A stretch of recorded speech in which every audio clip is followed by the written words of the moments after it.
Messieurs, dames, bonjour. Monsieur Ducos, nous allons commencer le cours sur le money management dans quelques instants. Tout d'abord, j'espère que tout le monde m'entend et voit mon écran sur lequel vous voyez actuellement l'avertissement sur les risques. D'accord. Si c'est le cas, vous avez un chat en haut à droite de votre écran pour pouvoir me répondre. Je vous invite à le faire en m'envoyant sur ce chat. Bon, ouais, tout est OK. Le son et l'image sont là, donc voilà. Essayez de me répondre assez rapidement, le temps que les retardataires s'inscrivent. À tout de suite. Bonjour à toutes et à tous. Nous allons donc commencer le cours sur le money management. Je retire l'avertissement sur les risques. On va essayer de travailler aujourd'hui, si vous voulez bien, sur le gold. Tiens, voilà, c'est intéressant. Le gold est assez travaillé en ce moment, donc on va essayer de travailler un peu là-dessus comme exemple. Alors, qu'est-ce que c'est que le money management? J'imagine que beaucoup d'entre vous en ont déjà entendu parler. Alors, pour imaginer rapidement le money management, on va prendre l'exemple d'une personne qui a une somme d'argent dans sa poche, on va dire 10 000 euros, qui rentre dans un casino, ok, et qui se dirige directement à la table de roulette. Et là, il prend tout son argent et il met ça sur le rouge. Bon, bah, s'il a de la chance, ben, il a gagné, il a doublé sa mise, mais s'il n'a pas de chance, il a tout perdu. Eh ben, c'est exactement ce qu'on veut éviter. Le money management, en fait, toute comparaison gardée, puisque dans le casino, on va dire qu'il n'y a pas vraiment une recherche ou une analyse particulière pointue, même s'il y en a qui vont vous parler de martingale ou quoi que ce soit. Non, mais là, on va vous parler juste de bourse. Et donc, on essaye de quoi? On essaye avec un système qui a été mis en place par quelques traders, ce qu'on appelle le pourcentage de risque acceptable par rapport à son capital. Alors, qu'en est-il? En fait, le pourcentage varie entre 2% et 7%. 2% pour les plus frileux et 7% pour ceux qui ont envie de prendre un peu plus de risques, à condition évidemment de se fixer un money management. Je pars du principe que j'ai 10 000 euros. Si je prends, moi je préfère qu'on prenne 5% en disant on est là quand même pour gagner de l'argent et prendre un peu de risque, hein, c'est un peu le but de la manœuvre. Donc si on prend 5%, donc sur 10 000 euros, je ne peux pas prendre plus de risque que 500 euros sur ma position ou sur mes positions, ce qui me permet de pouvoir gérer, on va dire, des stop loss positionnés de façon adéquate, ok, par rapport à ma position, qui fera que je ne pourrai pas m'engager plus que ça. Alors si on prend l'exemple du gold, je vais cliquer ici sur le gold, on va dire qu'on est acheteur. On voit ici un lot égale 100, ce qui veut dire que chaque fois que le gold va partir, par exemple, vous achetez à 58 et qu'il passe à 59, vous avez gagné 100 si vous êtes acheteur. Mais s'il passe à 57, vous avez perdu 100. Donc on va dire qu'on est acheteur. Voilà, hop, on vient d'acheter un lot sur le gold et on l'a acheté à 58,74. OK? Donc on l'a acheté à 58,74. Pour l'instant, je suis en train de perdre une soixantaine de dollars. Maintenant, je vais prendre ici, sélectionner l'ordre ici. Je vais mettre un stop loss, sachant que j'ai 500 euros de risque maximum et que j'ai acheté à 58,74. Eh bien, écoutez, mon stop loss, je pourrais le mettre ici à 53,74. Voilà. Ce qui voudrait dire que si mon produit ici, si l'or redescendait à 53, comme il l'a fait aujourd'hui, c'est-à-dire à 50, hein, je serais stoppé. J'aurais perdu 500 euros, mais je sais que j'aurais limité ma perte. Maintenant, d'un point de vue tout à fait graphique, est-ce que c'était intelligent de le faire ou pas? Vu la volatilité aujourd'hui, parce qu'il faut toujours garder la volatilité entre aujourd'hui et celle d'hier, si vous voyez celle d'hier quand même, on a eu un marché qui a été, quand on voit la bougie qu'il y a eu ici, assez impressionnante.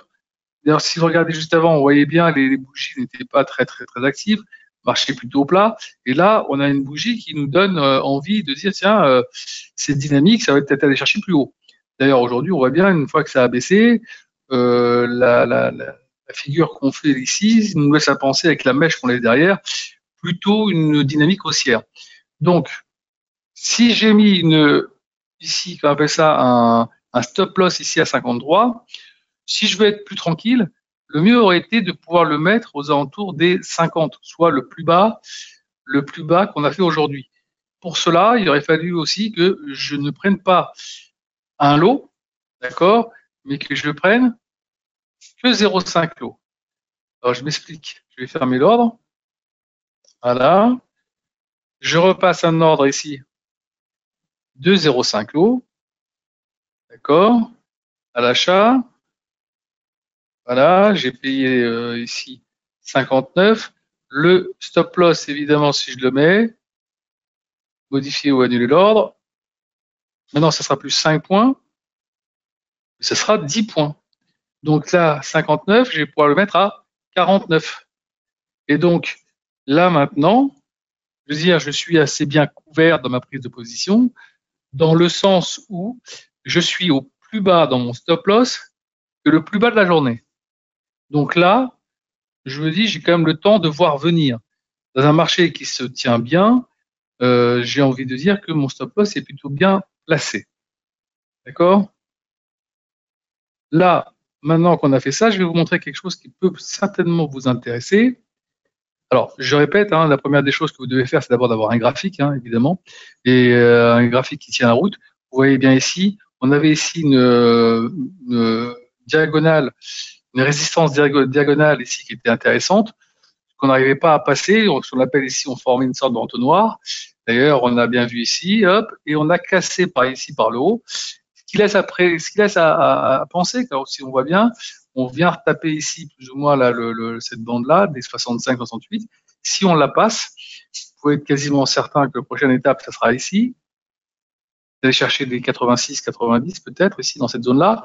Et derrière, si ça casse, ben, vous avez la prochaine étape, ça serait d'aller chercher certainement le record que nous avons fait aux alentours des 2450. D'accord? Si on va essayer de réduire pour voir un peu mieux. Voilà. Pas trop non plus. Voilà. Donc, vous voyez, si on vient à casser ce niveau-là, on va re-rentrer ici dans ce trend-là et on va aller rechercher plus haut ici au niveau des retracements 100%. Ce serait pas mal. Donc, je vais vous montrer quelque chose ici qui va certainement vous intéresser. C'est ce petit pricer. Il va vous permettre de pouvoir pricer vos ordres, ok, de façon même, on va dire, à tâtons. Alors, vous avez la possibilité de pricer ici le Forex, ici le CAC ou le SPX 500, le Gold, le Platine, le Dow Jones, voilà. Vous surveillez, vous regardez juste quelles sont les conditions, comme tout à l'heure on l'a vu pour un lot égale 100. Donc ici, vous avez à peu près la même chose. Ici, sur le Gold, on est acheteur à 2359. Ah, pardon, je vous dis peut-être le 2, 2359. On a mis le stop loss ici à 2349. On a mis un volume de 0,5. Voilà. Je regarde mon engagement, moins 500. Donc là, je suis bien pricé. J'ai bien mis mon stop loss là où il fallait. J'ai mis le volume qu'il fallait. D'ailleurs, ici, si je veux changer, je mettais par exemple 0,25, ok, ce qui me permettrait non plus de mettre à 49, mais à, c'est pour vous montrer, 2339. Voilà. Voilà, je pourrais changer, en changeant mon volume, changer la distance de mon stop loss. Alors évidemment, c'est pas ce que je cherchais à faire, mais c'est pour vous montrer que si par hasard vous aviez besoin dans un marché, je rappelle encore une fois qu'il faut toujours surveiller les marchés pour voir s'ils sont d'abord très volatiles. Aujourd'hui, un peu moins avec les Américains fermés. Je rappelle quand même avec l'indépendance day, évidemment, les marchés de futurs sont ouverts. Ils vont fermer plus tôt d'ailleurs, mais l'activité, elle est fortement réduite. C'est aussi pour ça qu'on a l'impression que il ne s'est pas passé grand-chose depuis ce matin. Là, ici, on avait une belle bougie à la hausse. Là, pour l'instant, on maintient le cap. Il y a fort à parier que demain, à l'ouverture des Américains, on ira retester ce niveau-là.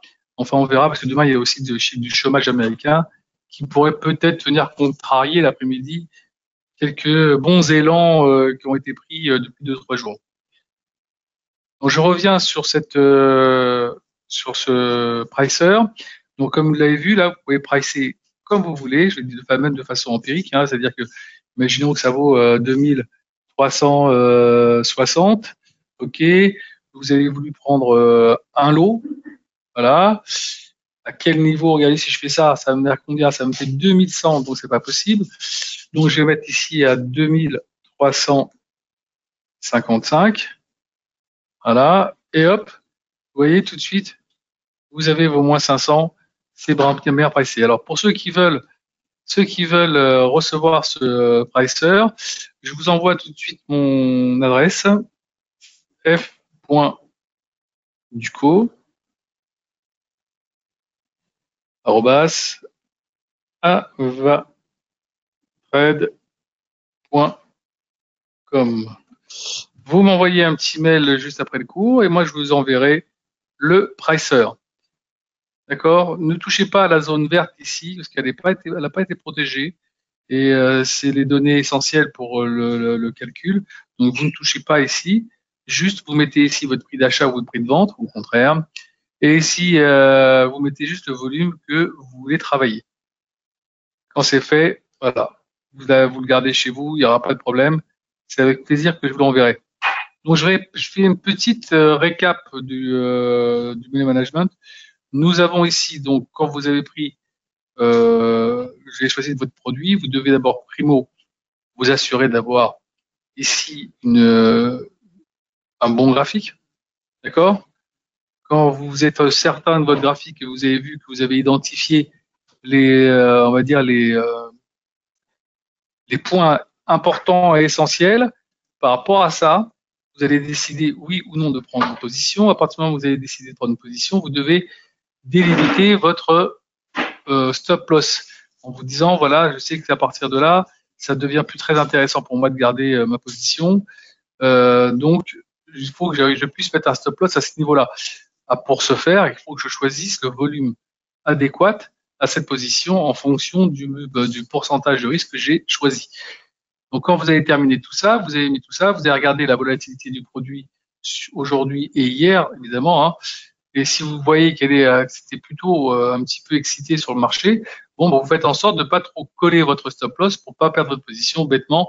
Même si c'est 500 € sur 10 000 €, ça reste quand même de l'argent. Il faut pas s'amuser à perdre constamment des petites sommes. Ça va très vite. D'accord? Je pense avoir été assez clair pour l'ensemble de l'explication. Si vous avez d'autres questions, je vous invite à aller vous rapprocher de votre chargé de compte qui vous donnera d'autres explications. À très bientôt. Au revoir.